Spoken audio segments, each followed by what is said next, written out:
Hi, and welcome everyone to this week's The Garden Hour with MU Extension. And as you hear from us every week, we're always excited to share our knowledge with you.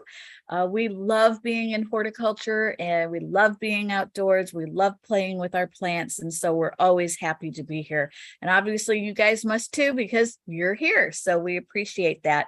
My name is Debbie Kelly. I am a horticulture specialist. I'm located in Jefferson County, just south of St. Louis, and I will be the host for today. We have other folks that are on who are going to help and work and make sure that we get questions answered. And that includes Tamara Real. She's over in the Kansas City area. Justin Kay is up north of St. Louis, and he's here. We have Ramon Arancibia, and he is with us, and he's from the west central part of the state. We've got Jarrett Fogue, who's on campus, who runs everything behind the scenes, does all the little snippets and the live video when we do it on the YouTube. And it's just, we wouldn't be able to do this without him. So he's kind of like the core for us, and we greatly appreciate all the work he does behind the scenes. And he doesn't like to take the credit and be out front, but every once in a while I got to do it for him. And then we have Dr. Pat Guinan from campus. We're always happy to have him with us and appreciate him being here every week. So why don't we go ahead and get started, and I'll let Dr. Guinan go ahead and give us some information about the weather and what's going to be happening.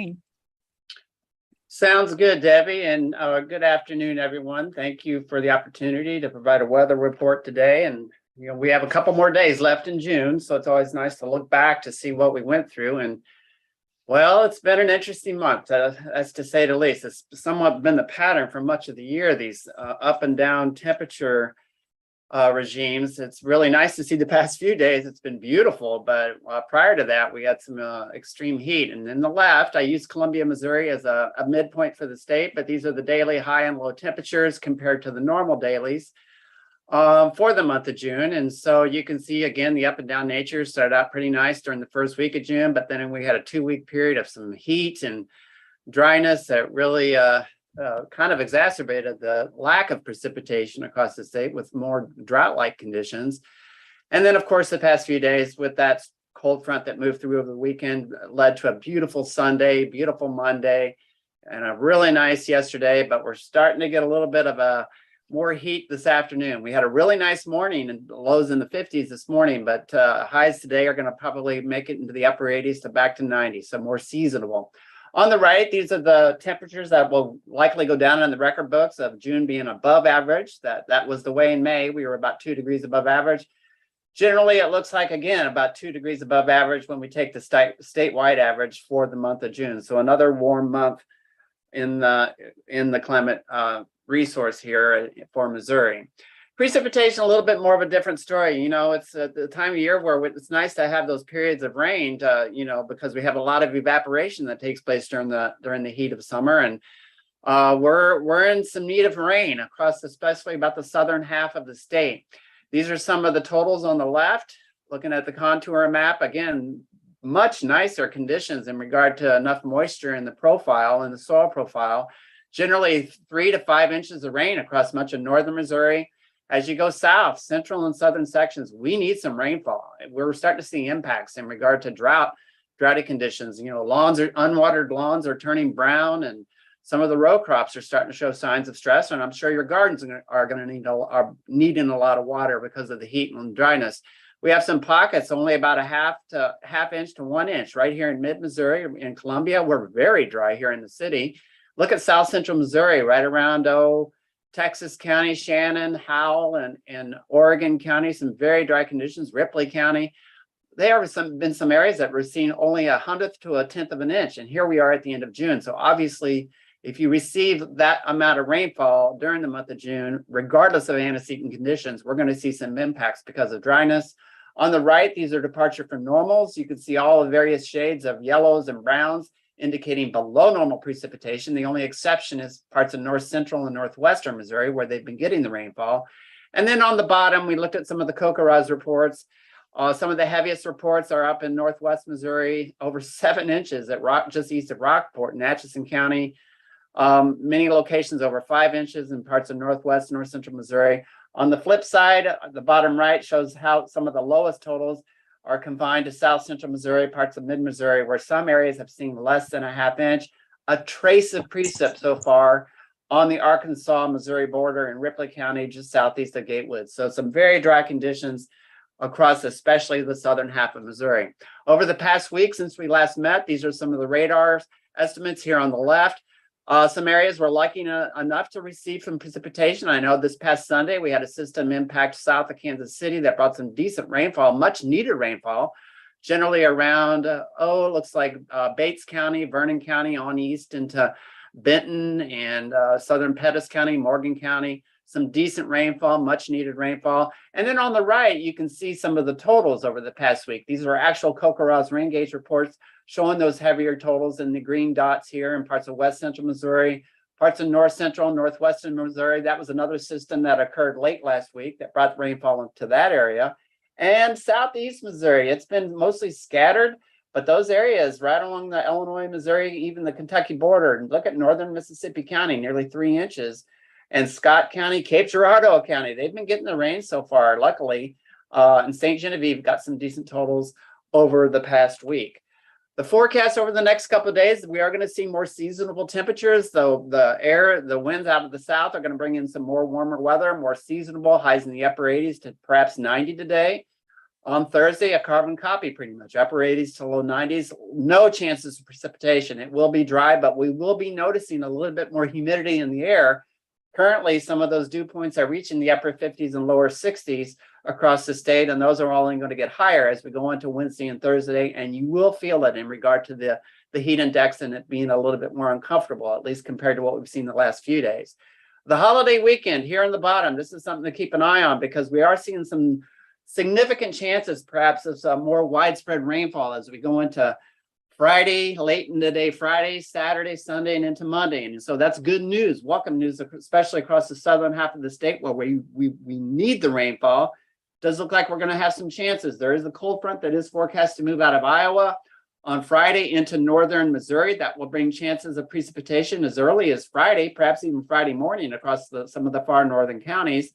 Look at these temperatures, though. They are going to get above average. It's going to be hot with high humidities, high temperatures generally in the low to mid 90s. Very classic 4th of July weekend type weather for the next several days as we go into 4th of July on Monday. Highs could be in the low to mid 90s.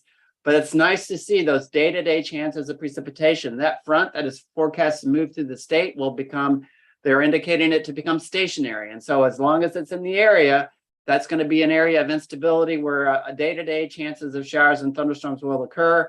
And the thinking is that will extend into Monday, 4th of July. This is a forecast of precipitation over the next 5 days. Of course, it does look like take this with a grain of salt. Obviously, some areas will get more precip, some perhaps maybe even less. During this time of year, we have localized thunderstorms that can drop out a lot of rain in a short period of time.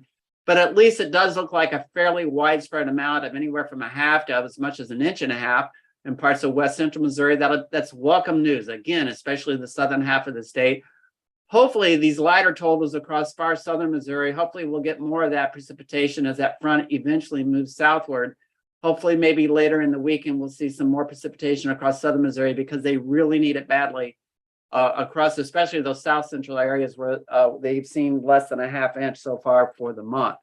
This is the forecast for next week. It does look like a ridge of high pressure is going to build back into the area, and those warm temperatures are going to continue. Those deeper shades of red are the enhanced likelihood of above average temperatures. It looks like a high likelihood of above average temperatures for next week. That would put highs perhaps in the mid to even upper 90s as we go through next week. So it does look like a hot week for the first week of July. On the right, a little bit more encouraging news. It does look like there will be some chances of precipitation, perhaps some scattered areas of storms moving out of the northern plains that could be clipping parts of Missouri. They have near normal precipitation. Generally, July is a drier month climatologically compared to the month of June. Generally, the average statewide average for precipitation is about 3.8 inches for the month of July versus about 4.6 inches for June. But nonetheless, when we look at this forecast, that perhaps is anywhere from 3/4 to 0.8 of an inch for this period, falling across the southern 2/3 of Missouri, and a little bit an enhanced likelihood for above normal precipitation in these areas of green across the northern parts of Missouri. So Debbie, it does look like we're hopefully parts of the parched areas of the southern half of the state will get some chances of precipitation as we go into the 4th of July weekend. Those chances, it does look like they will continue into next week. So that's good news. The not so good news are these above normal temperatures. It looks like we're back in the oven. It'll be hot on Friday, and but it looks like next week is where those really high temperatures are going to be impacting much of the central part of the country. Debbie, that's a weather report. I'll hand it back over to you. Thanks so much. Thank you. We appreciate you being here every week. And I'm going to be out on the water all weekend, so I don't mind the higher temperatures and I want that sun, but I'm conflicted because we really need the rain in lots of portions of our state. So I'm conflicted about the weekend, but thank you very much. What I'd like to do is go ahead and turn this over to Ramon. He's going to be our moderator for today. So Ramon, let's get started. All right. Thank you, Debbie. We're going to go into the questions that we have for today. And one of the questions about that you all submitted to us is my blue Atlas cedar tree has browning dropping needles on the inner edge of the branches on the lower 2/3 of the tree. So what's the problem with this tree? And seems like it might be a disease. So we're going to have Peng to answer this question. Peng, are you there? Peng Tiang is our pathologist, and he's going to address this question. Thank you, Dr. Ramon. Thank you, Debbie. I would like to. It's my great pleasure to answer this question regarding to the health problem that reported by the clients. The symptoms, I think first of all, it's really wise to check a spider mite, because currently it's the prime time, the most favorable environment for spider mites. Regarding to the web that the client saw that from the tree, I don't think that's a big issue, since this is also the season for the webworms. The symptoms from the tree resemble a disease called needle cast disease. The needle cast disease is really common disease for evergreen trees. They can be caused by two fungi. One is called Rhizospharia. It can cause Rhizospharia needle cast. The other is called a Stigmina species, can cause Stigmina needle cast. The characteristic of symptoms, they're really similar with each other, all causing the needle dieback from inside out. Normally the older needles in the shaded area, especially inside the tree, was more effective because the pathogens are more active. To control this disease, there's some cultural method you can use. First is maintain good circulation. I would recommend you to trim some dead branches to increase the airflow. Of course, I will always recommend the grower or the homeowner to trim the plants when the plants is in the dormancy, especially in the winter time, so that it will not cause too much stress. In addition, have a good mulching, irrigation, and fertilization. I would not suggest using the sprinkler to spray or irrigate the plant, because this is a fungal pathogen. They have a lot of spores, so it will be transmitted by splashing water or rainfall. Fungicide application, that will be the last resort. It is always better to send a sample to our lab to confirm those diseases before spraying correct fungicides. Fungicide can work as a preventatively being sprayed in the beginning of the season, like a spring. If you like to know about this disease, you can search needle cast disease of the spruce tree or the cedar trees, and you will find a lot of information. If you have a lens with a kind of like 5x or 10x magnification, you can look at those needles to see whether there are any small little black dots. If they're aligned up uniformly, that's Rhizospharia. If they are lined up irregularly, kind of like randomly, they're most likely Stigmina needle cast. Feel free to contact my clinic, and I would be very happy to take samples and to confirm this disease for you. Thank you. That's all I have. Thank you, Peng. It's always good to have you on board. You got good information for us. So we're going to jump into our second question that we had clients like you submitted, and it's about Pampas grass. Should I cut my Pampas grass down to the ground every year or just cut out dead pieces? And Justin Keys is going to address this question. Justin?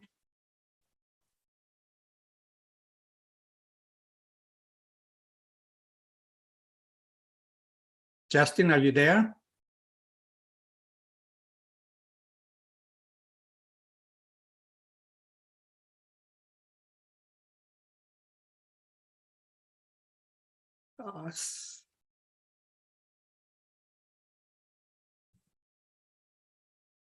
Since we have trouble with Justin's. We don't seem to be able to hear him. Let's go ahead and go to the next question. I would say so. So our next question is about soil damage and water stress. And also Justin was going to answer that. So let's wait for Justin a little bit, and we'll go to another topic that Debbie is going to address about hort terminology. Debbie? Yeah, so I just thought that this would be a timely type of a question. So I'd like for you to go ahead and we'll, Jared, if you don't mind running that poll for me, please, I'd greatly appreciate it. I'd like for you to answer this question, evapotranspiration. It is water loss due to evaporation from a well-watered soil surface and correct watering, overwatering, or water loss. So let me know what you guys think and what your answers are. Give you a minute or so here.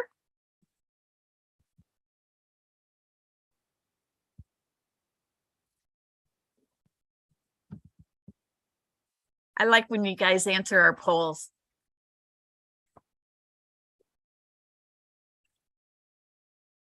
All righty. Okay, so we'll go ahead and end the poll and show the results. So about 18% of you said that you thought it was correct watering, 18%, even amount, thought it was overwatering, and then 64% thought that it was water loss from plants. And actually the correct answer is C, water loss from plants. And so when we look at evapotranspiration, we're looking at the combination of transpiration from the plants and evaporation from water that is in the soil or sitting anywhere out in the environment in general is going to be that evaporation. And so the transpiration is where water within the plant is lost to the environment. It comes out as water vapor through the stomata.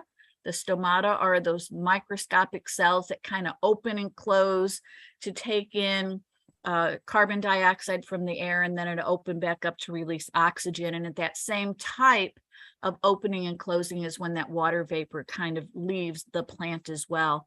And so there are 4 factors that really affect evapotranspiration. One of them is going to be lack of water to the plant itself. There's insufficient water actually in the soil. We're also looking at very high temperatures, which we had some really high temperatures last week.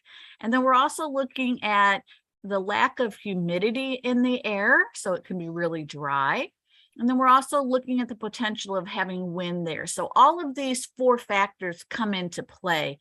I don't know about you all, but last week, as I was walking from my car back into my house, I noticed that some of my flowering plants in my front bed were actually looking like they were starting to wilt just a little, droop just a little during the middle of the day. But in the evening, after it cooled down and the sun was starting to go down, there was less heat on those plants, and so they started to look turgid, which means have more water in the plant cells themselves, and they stood right back up again. And so that actually is an indication of evapotranspiration. So when that happens, we have to make sure that we do keep plenty of moisture in the soil. And so that is what evapotranspiration is, and we've heard Pat Guinan mention this terminology a couple of times over the past couple of weeks, especially when we've had really high temperatures and lack of humidity, especially lack of rain. So that's what I have for the horticulture terminology for this week. Thank you, Debbie. That was good information. It's good to have clear understanding of what the terminology is. And is Justin available? Can we talk? Can you hear me, Ramon? Yeah, I can hear you now. Okay. I apologize, everyone. I was having some issues with my audio. Yeah, so the question was, should pampas grass be pruned back every year? And should it all be pruned back? And so the short answer is yes. These plants do best in producing vigorous spring growth when all the foliage is cut back.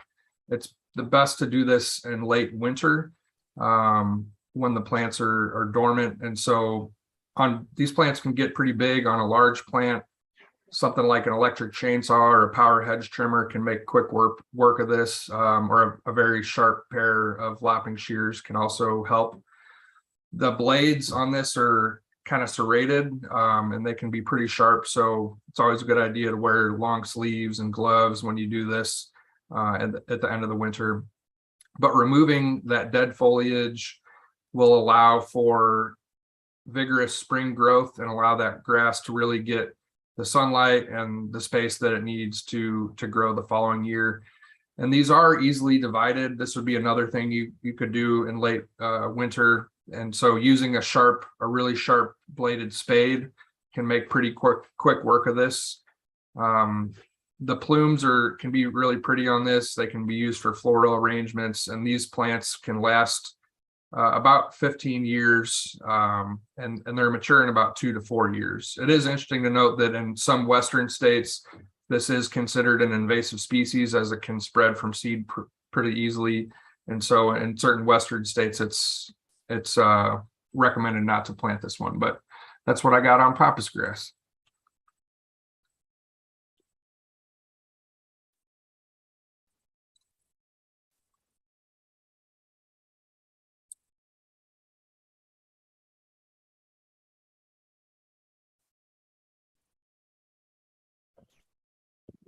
Ramon, I think you are muted now. I'm sorry. Thank you. And thank you, Justin. To continue to our topics, and since Debbie talked about evapotranspiration, we're gonna go continue with that topic after she explained that about watering wisely. And Debbie's here to talk about that exactly. Yeah, sure. So, we just heard from Pat. We've had some really dry temperatures, and we always want to make sure that we water and we water appropriately. And we know that out in the western sections of the US, there's real concern about drought and a lack of water, even refilling a lot of their reservoirs. And, Pat's even mentioned the potential of drought being on the edge occurring here, in particular the southern part and the south central part of our state. So we thought it would be appropriate to talk about watering wisely. So some of the things that we can think about, sorry, I didn't even start on my first slide. I apologize for that. And then let me get it into presenter mode. So when we look at our plants, let's think about them in a 3-zone as far as watering. We have low water use zone, and these are the kinds of plants where all you really need to do is to make sure that they get sufficient water to get them established, to be able to have a good solid root system. And a lot of our native plants actually fit into that low water use zone. When we're talking about the modern water use zone, we're talking about plants where, again, we want to make sure that we water them appropriately during their establishment, again, with a good root establishment. And then we have a tendency to make sure that we water them at times of stress, and in particular when there's a lack of rain. So for example, we're thinking about trees and shrubs in particular, because they're a larger tree, a larger root system.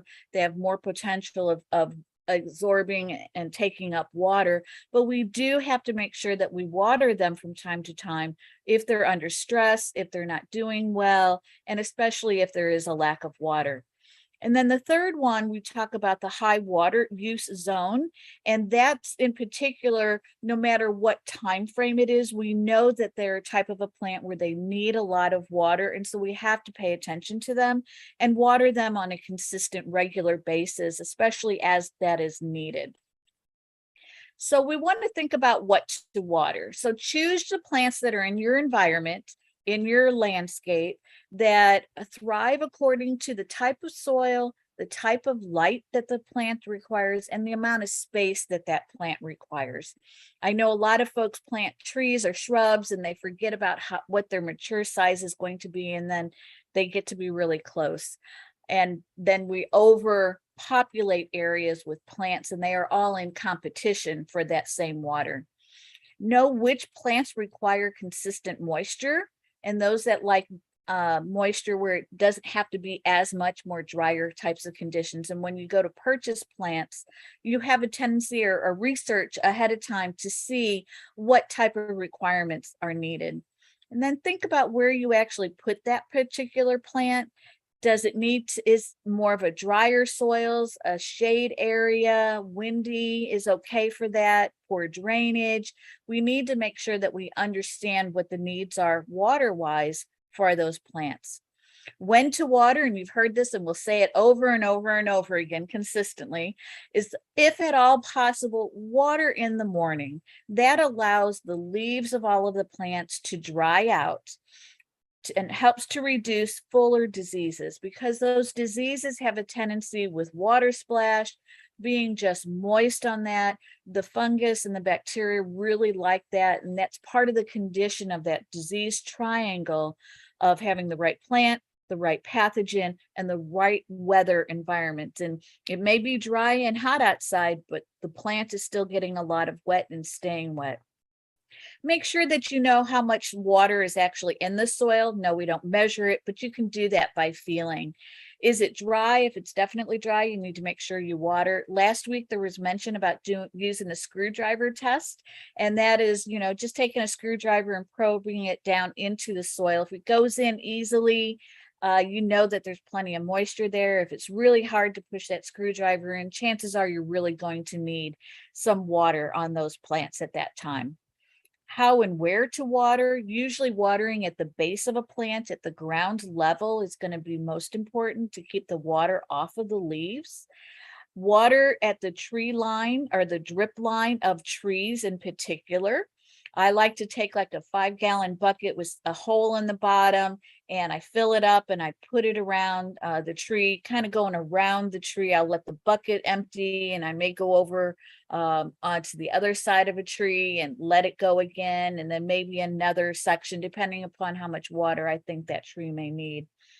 Lay out hoses, soaker hoses, and any irrigation, usually doing that in the spring before all of the plants actually have grown up and have a lot of their leaves.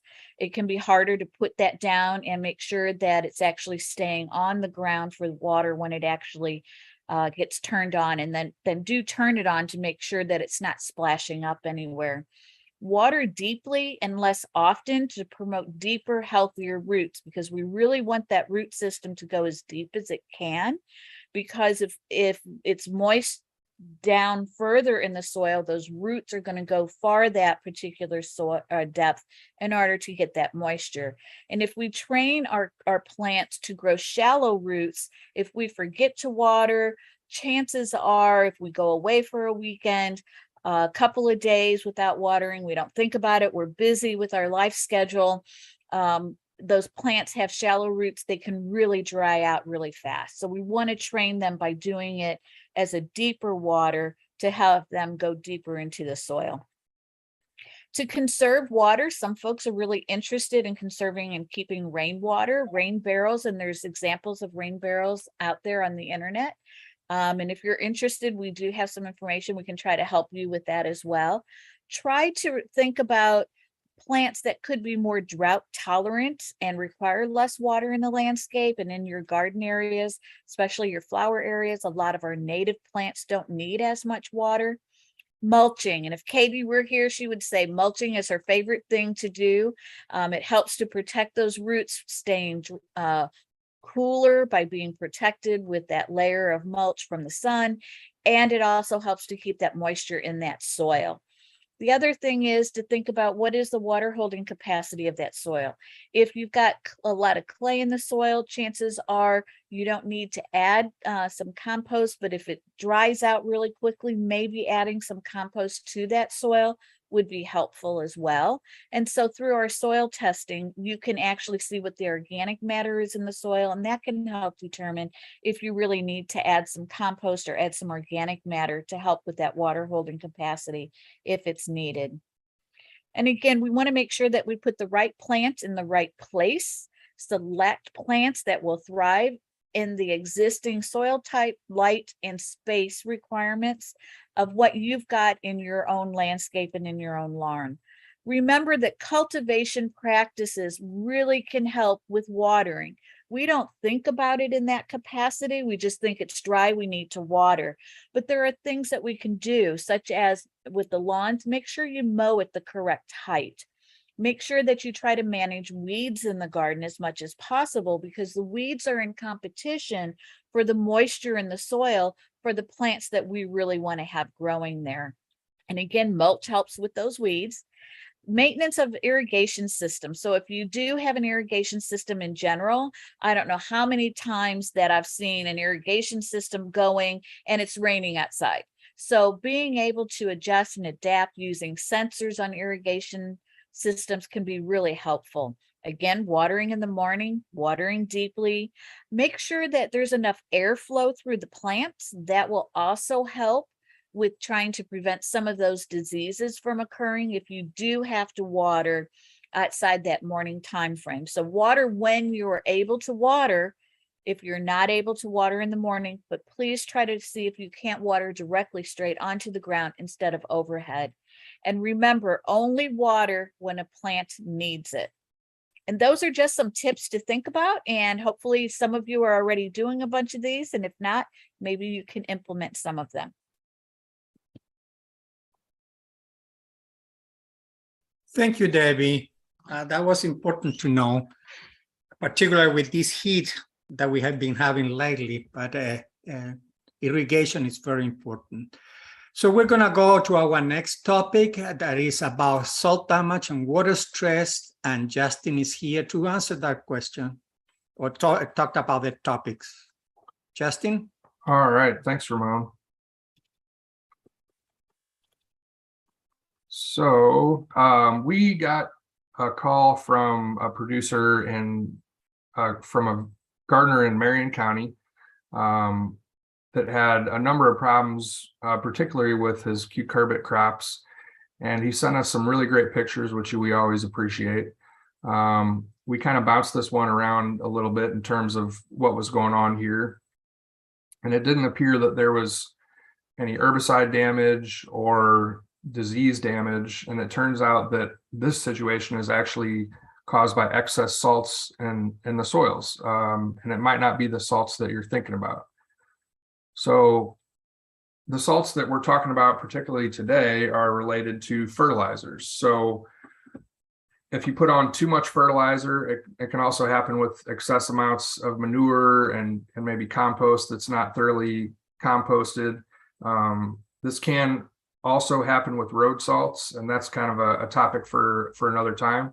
But basically what we're talking about is a water problem here. You can see the cucumber plant here on the left that just really has scorched, desiccated leaves. Those leaves are going to be probably dropping pretty soon, but they're essentially unable to take up any water. So this particular gardener had used a lot of manure in the garden. In some of the pictures, you can even see kind of some of the manure piled up. And it was reported that the manure was aged, but it wasn't composted. So it had probably been sitting in a pile for a while, but had not been through a composting process. So when that manure is incorporated into the soil profile, you can end up, if you use too much, you can end up with a high concentration of soluble salts in the root zone. And when we think about salts, we're talking about anything that has a positively charged cation and a negatively charged anion. So in terms of fertilizers, we could be talking about potassium chloride, or we could be talking about ammonium nitrate. And basically there's a water potential differential where the roots are are unable to absorb water from the soil. There can be plenty of water present in the soil, but because of the salt concentration, the roots are unable to access it. So when we look at this on a smaller scale, well, we can think first of how a plant actually absorbs water from the roots. So we're talking about evapotranspiration and loss of water from plants. The stomates are evaporating water and losing water from the plant, and that creates a pressure gradient where the roots are able to absorb water.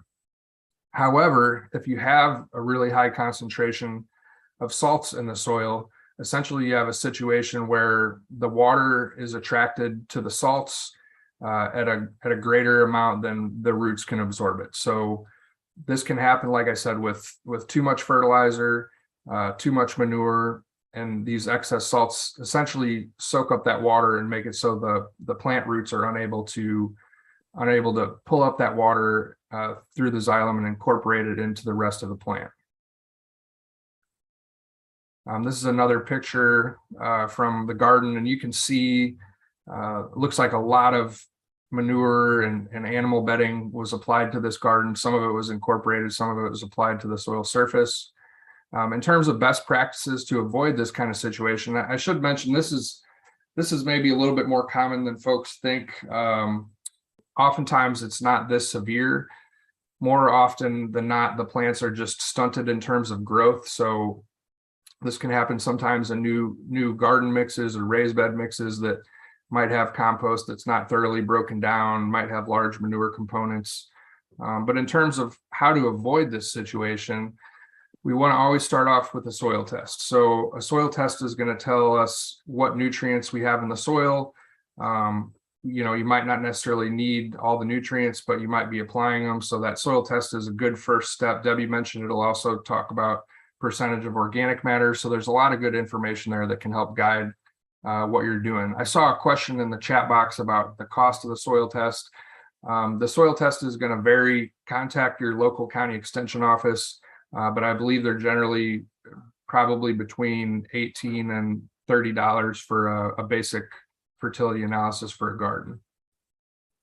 So when you get that information from the soil test, don't apply nutrients that you don't need. Use that soil test to guide your fertilization practices, and don't apply, whether it's organic matter or nutrients. If your soil has sufficient levels of those things, you shouldn't be applying them. And oftentimes, this is very common in established gardens where lots of manure and compost has been used over the years.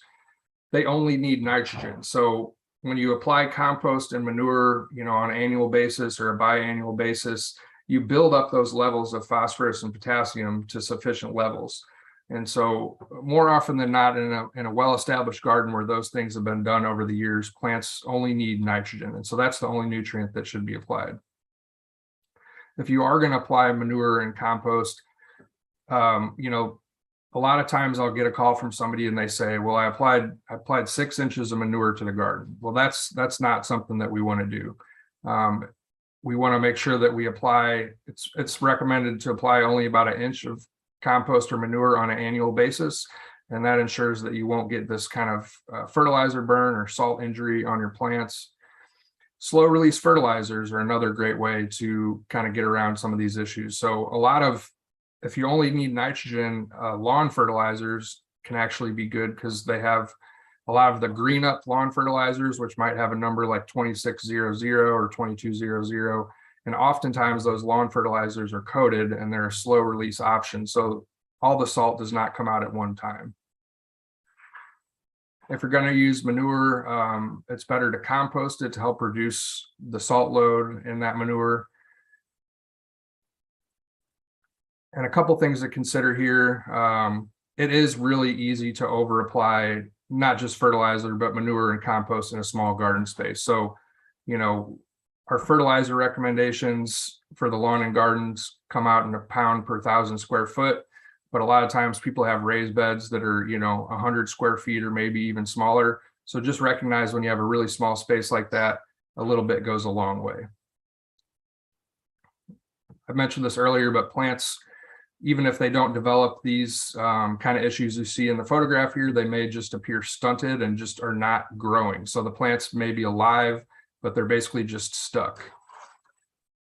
Now, we can measure this with soil testing, and if you want to measure this or think you might have issues with electrical conductivity or salt damage in your garden, whether it's in the garden or in plants that are by a roadway and might have got salt damage from road salt, we do an EC or electrical conductivity test, and generally anything greater than 2 decisiemens per meter is the measurement that comes in, can cause issues. Some plants are more sensitive than others. So some plants can tolerate high salinity, high salt load in the soil, and some plants cannot.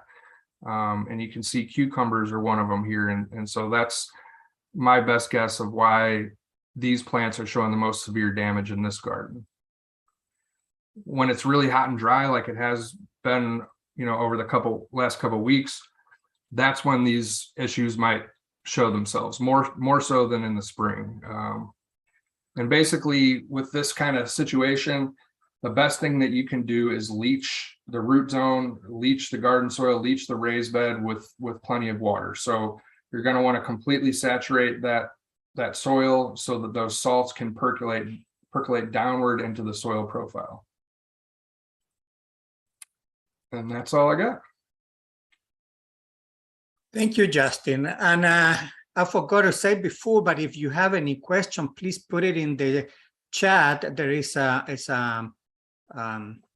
section there, ask the questions here. If you have any question, please write down your questions in there. And thank you, Justin, for your information. So now we're going to go into another topic that is about reading the pesticide label. We've been and I will address a little bit of this issue, because we've been finding that certain pesticides have been known to have certain chemical or certain active ingredient, but nowadays that brand of insecticides, for example, 7, is a brand. It's not particularly the active ingredient that it used to be. 7 is an old insecticide, and it has become a brand name. So it has nowadays, there are many 7s with different active ingredient. So we wanted to talk about reading the pesticide label and understand it to be able to manage your either insect pest or fungal problem, diseases, or even weeds. Read the label for what is going to control, and the appropriate equipment that you, clothing that you should use when you apply a pesticide, at what time of the day, and other information like a re-entry interval. Like you don't want to be in a garden that is just being sprayed with insecticide, at least unless the insecticide label says that you can do it. So most importantly is read the label. That's the label of the pesticide is the law. Whatever it says there is what you should follow. A lot of people think that it's not necessary, that they have experience, but pesticides change all the time, and different ingredients have different activities, different insects or diseases that they control. They don't control everything. So read the label, talk to the extension personnel to find out which pesticide is more appropriate for the insect. Once you have identified, if or with the assistance of the extension have been identified the pest or disease that you have, to select the appropriate pesticide to manage that problem. I'm gonna go back to 7, for example. It used to be carbaryl, which used to be the active ingredient, and everybody knew that 7 was carbaryl. You can dust it, you can spray it, and you can do a lot of things. Even it was used to thinning apples, and it's still used. But nowadays, 7 has other active ingredients that do not do all the things that we used to do. Or if you find 7 with carbaryl as an active ingredient, you can do all those things that they're recommended for it. Another important thing that you need to consider when you read a label is the FRAC or IRAC number. FRAC is referring to fungicide resistant action committee, and IRAC would be the insecticide resistant action committee. And they gave a number to different pesticides that is referred to the mode of action. So you can buy different brands or different name of the same insecticide active ingredient, or even different active ingredient, but of similar mode of action. And this particular number, it refers to if you have resistance or there is resistance of a pest to this particular active ingredient, likely is going to be resistant to the same group of pesticides that have the same number as an active ingredient or mode of action. So the recommendation is that to avoid developing of resistance of insects or diseases is to alternate or combine pesticide with different FRAC or IRAC number. Yeah, in that way you delay or avoid developing resistance of those diseases and those insects. So that's practically what I got. Mainly read the label. The label, pesticides is the law. You have to follow them as they say. Take your time and you'll be safe.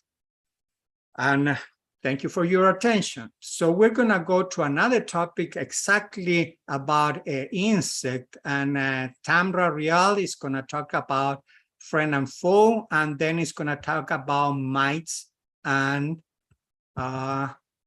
Japanese beetle. We're finding Japanese beetle around. It's time for taking care of Japanese beetle. Be on the watch. So Tamra. Thank you so much, Ramon. Yeah, I have the floor now. We're going to talk about insects, a lot of insects. But first, I want to find out what you guys think about this one that I'm going to show in just a second. There we go. You should be able to see this now, and I'm going to access the poll. Tell me, are these friends or foes? Go ahead and give you about 10 seconds to put in your vote.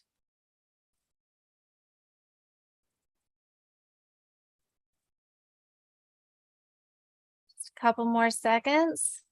Go ahead and get it in there if you haven't already. Okay.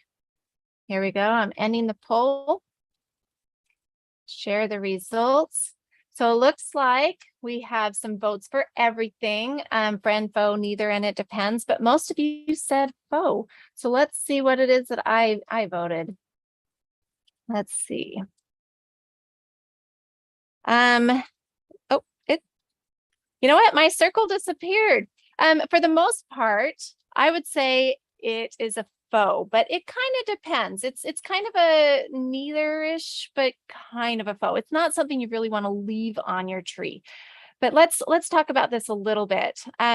So these are woolly aphids on a maple tree, and these are plant feeders or plant juice feeders. And so what they do is they will congregate on a plant, and they will suck out the juice. They're homopterans. And so these plants, I just kind of lost my notes. There we go. So these things will, some of them can actually start and overwinter in the roots and develop, and then they crawl up on a tree. Others will actually have wings and they can fly to a tree, but throughout the season, they're going to stay on the tree. And so most of the season, you will not see any wings on these aphids. Instead, you'll see these feathery and waxy filaments that are on that they'll grow out of their body, exude out of their body, and those protect them from predators. It also can protect them from parasitoids that might want to lay eggs in them. It's really kind of a fascinating insect. Another thing that's kind of interesting about these insects is they can have those waxy filaments, and if they are kind of floating through the air, they've developed a lot of interesting nicknames. Some people will consider them to be fairies. just really fascinating. So something that comes about with these insects is that as they pull juice out of the tree, the sap out of the tree, they're collecting nutrients from it, but there's so much water that comes with it. They also send it out the other end. Now, when it comes out the other end, it's kind of a sticky substance, and it also has sugar in it and a lot of other things like sugar. So, so if I can make this work, I'm gonna try. I actually have a video, and I don't know if it's gonna actually work. Hold on. If you can see, maybe there is an ant that is crawling around on these aphids. Now, it is not attacking the aphids; it's actually farming them. So that watery, sugary substance is something that they want. The ants are going to want, and so they will stick around. Usually, you'll see even more ants than just this one. And they will protect the ants from other insects that might try to eat them, like lacewings or ladybugs or other things. And they will also just drink up the sugar water from them. So really interesting interactions that happen there. Anyway, so they're not really something that you would want to have in your garden on your plants necessarily. They're not going to really harm a mature tree, but if you want to get them off, what you're going to want to do is really just spray them with a strong spray of water, and it will knock them off. I did notice after a big rainstorm that there really weren't any of these on the top of the branches because it had kind of washed them down. But so the same thing, if you're spraying them, you're going to want to get the entire branch, not just one angle, because that's all you'll get. It's just what you're spraying. So not really a huge foe. They don't really spread disease. If on a mature tree, they're not going to kill it, but they're not fantastic to have on your tree either. So go ahead and spray them off if you see them. All right. The next thing, I am getting a lot of questions about Japanese beetles about this time, usually a little bit later in the year. We start getting a lot of questions about Japanese beetles, but they are here. They are back, maybe not quite in the numbers that we will see them because they're still emerging. In fact, if you look on the Missouri Pest Monitoring Network, you can see that we're starting to see numbers come in. They are here. And so this is a site that you might want to consider bookmarking and go to if you're not already seeing tons of them in your garden and you want to see where they are in the state. You can go look there. So there are, you're probably very familiar with this insect. I honestly think it's really beautiful. It's kind of this emerald green up at the top, but then it has this bronze color on the wings. It also has these little white fluffs, about 5 of them on each side and then 2 on the end. There are some other beetles that look kind of similar, but they're not really pests. And so this one definitely is in pest status. So I want to make sure that we point out what this one is specifically. They skeletonize leaves. So they are beetles. So they have chewing mouth parts and they're eating the fleshy parts of the leaves. And so if you don't see Japanese beetles, but you do see your leaves skeletonized, look a little closer because you'll probably see the Japanese beetles as well right now. Now, keep in mind that and how to get rid of these. They do send out an aggregation pheromone. And so it's best to get out there in the morning to try and get rid of them, because when they start sending out that aggregation pheromone, they come and they bunch up and they will completely defoliate your plants. If your plants are healthy, they're going to most likely survive and they can put out new leaves. But if they're already under stress, this can do them in. So what can you do if you have Japanese beetles? I strongly recommend getting a bucket of soapy water, and you can just knock them in there. In fact, I just made a video this morning, put it on my YouTube channel, and I'll put the link in the chat in a little bit. But just a bucket of soapy water in a home garden is usually enough, and you just tap them in there, and you go out there and do that in the morning so that they don't have a chance to let that aggregation pheromone out. And then you can also cover plants if they don't need to be blooming right now, that you could cover them. What I do not recommend are these traps. These traps are extremely effective, but not for the right reasons. They will bring them in for miles. So don't use these traps in your yard. We also do have a couple biological controls. So the tachinid fly and also the Typhia wasp. These are two that are in Missouri, and the Typhia wasp is one that the population is becoming established, and hopefully it will do a better job as it gets more established in the state to be able to control Japanese beetle going forward.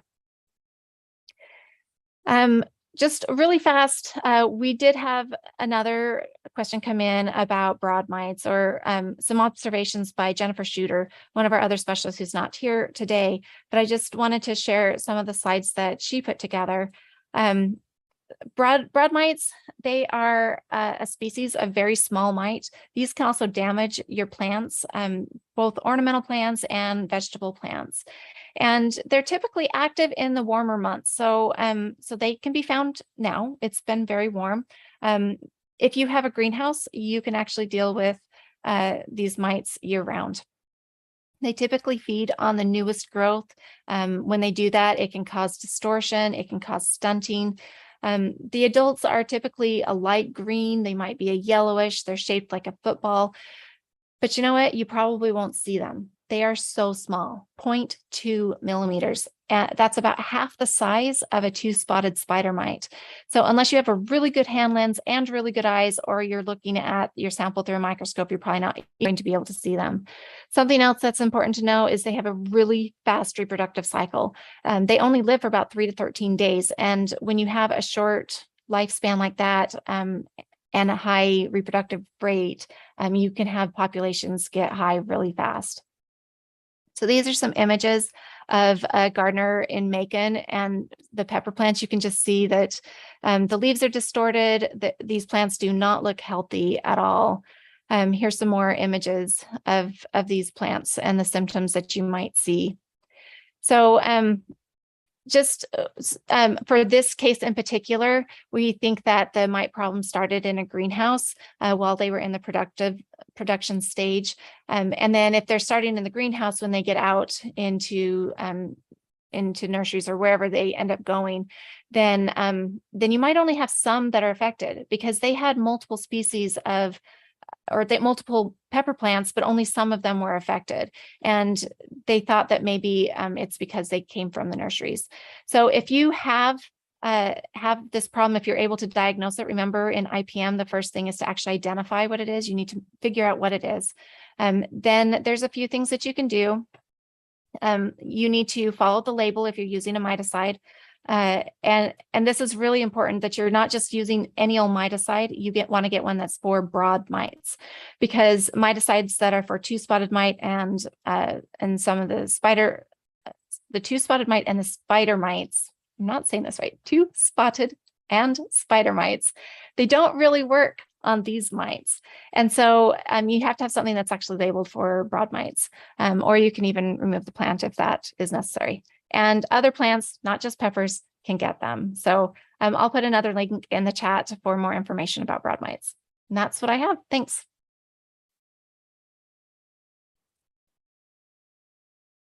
Thank you, Tamra. And any other question, please drop it in the chat before we go. And with this, I will take it back to Kelly. If you have, Debbie, you have something else to say? Thanks, Ramon. Lots of great information that was presented today.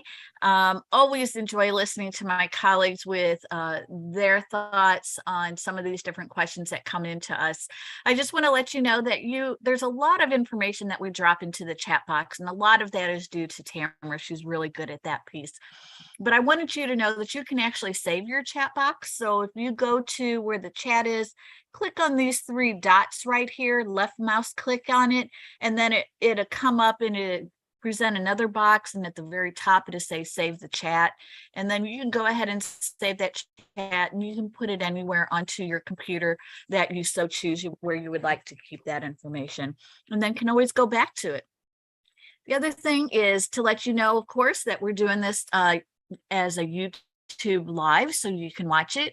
Or if you accidentally want to go back because you forgot, if you're like me, where you forget things, you can go back to the live stream and actually watch it because it's being recorded. So you can go back and watch previous ones. If you missed a week, go back and watch it. They're there for you so that you can learn and hopefully become better at what you all are already pretty good at doing.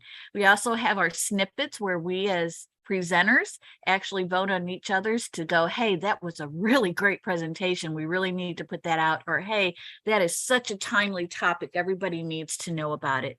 And you can go out to the YouTube channel, just in the search box, type in MUIPM and click on that. And then you can also subscribe to this for the MU Extension Integrated Pest Management, and the bell will show and you'll be able to see any new information that's being presented out on that particular site. And then also just our upcoming dates. We're still meeting on a weekly basis every Wednesday. We like doing this for you guys. And then we love having your pictures. If you've got a question, having a picture is 1,000 words. We can help to identify what an issue might be. Justin's example today was really good. He had those pictures come into him and he was able to share that, get other professionals' ideas on what it could be, and then we shared that with you. So we're happy to have your pictures. All you have to do is go back in with any question you might have to where you originally signed up and just re-sign up. No, you're not going to get gobs of repeated emails from us. And then there is a section there where you can click yes if you'd like to upload a couple of pictures. And so we're always happy to have those pictures come in. And here is the example of what it still looks like out there. And then here is the map of all of us. And we are very happy to answer your questions. Hopefully we're going to be filling some of our open positions that are here. So there will be more of us to help answer all those questions that you guys have. And we even have questions of ourselves that we ask each other because, horticulture is a huge, vast knowledge of information. And it's really hard for one person to have everything in their head all at one time. So we like to share amongst ourselves as well as with you. And again, if there's no one in your county, feel free to reach out to anyone. I know someone in the St. Louis City area reached out to a colleague in the southwestern part of the state, and we're always happy to answer the questions no matter where they come from. So with that, we're finished for the day. I'd like to say thank you for joining us, and we will see you next week. Have a great 4th of July weekend.